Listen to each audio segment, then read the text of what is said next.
This is something that I really like a lot. It's pretty incredible.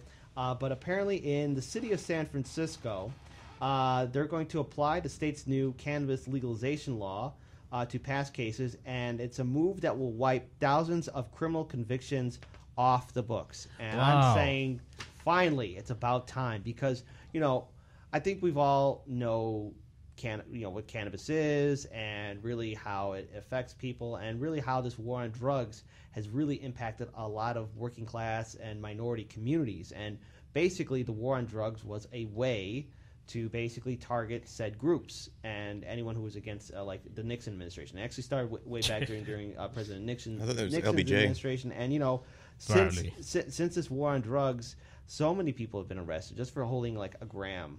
For holding a joint. Yeah, or even holding a joint. Or being near a joint. Jeez. Sorry. Yeah, anywhere near it. And the thing is, now that cannabis is being legalized for recreational use, a lot of these people who are in jail for holding cannabis, smoking cannabis, or even misdemeanor charges. Or looking at cannabis. They're going to have those convictions wiped off. And you know what that means? That's amazing. The opportunity to vote again.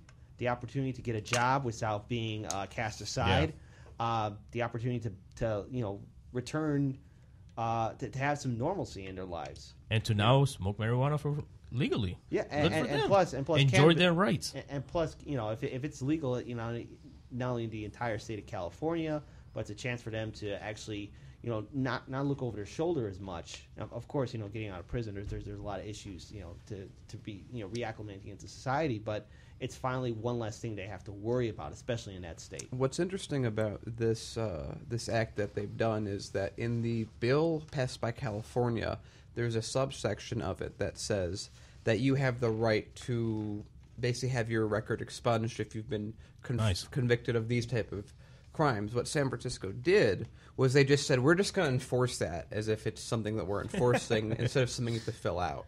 And so right now they're going through all the people that they're talking about are people, I believe, that have been already let out of prison and have it on their record. Right now, the Drug Policy Alliance estimates that at least 5,000 people have applied for cannabis convictions to be expunged since Proposition 64 was passed in the state. But that specifically is outside of San Francisco. San Francisco, for the most part, has already everyone that's left prison that has these convictions. Those are the people that are automatically having this expunged. The question that they're now dealing with is now they're going through people that are actually in prison, case by case, and saying, should this person be let out? Should this person be let out? Should they stay in? And they're looking at cases all the way back from 1975. That's awesome. If I may, Chairman, you said that San Francisco was who's actually enforcing this.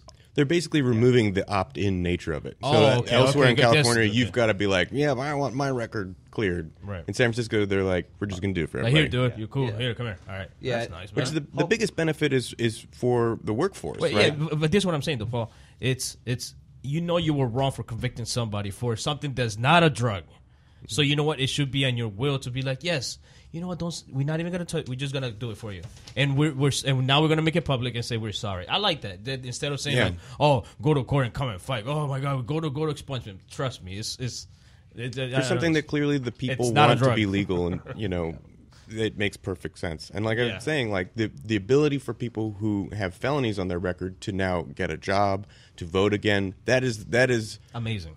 It's awesome, and it's great for the city, and I think the city knows that, and I think that's a big impetus toward taking the step, not just to be nice to like, this is something you guys wanted, let's implement it that way, but also it's going to be a shot in the arm for the economy. Yeah. And for budgetary reasons going on that, it seems like the average cost of an inmate in a U.S. prison is like $5 an hour. So instead of spending $5 an hour, you get these guys out, you get them working, you're now taking in tax revenue. So they flip around. These prisons aren't cheap at all. No, and we spend more on prisons than we do on schools. Illinois knows that. Yeah, so you got to enjoy the prison industrial complex and what it offers and all that other horrible stuff. So thankfully San Francisco is doing the right thing. They're stepping up to the plate and actually fighting for people to actually have an opportunity to live in this country.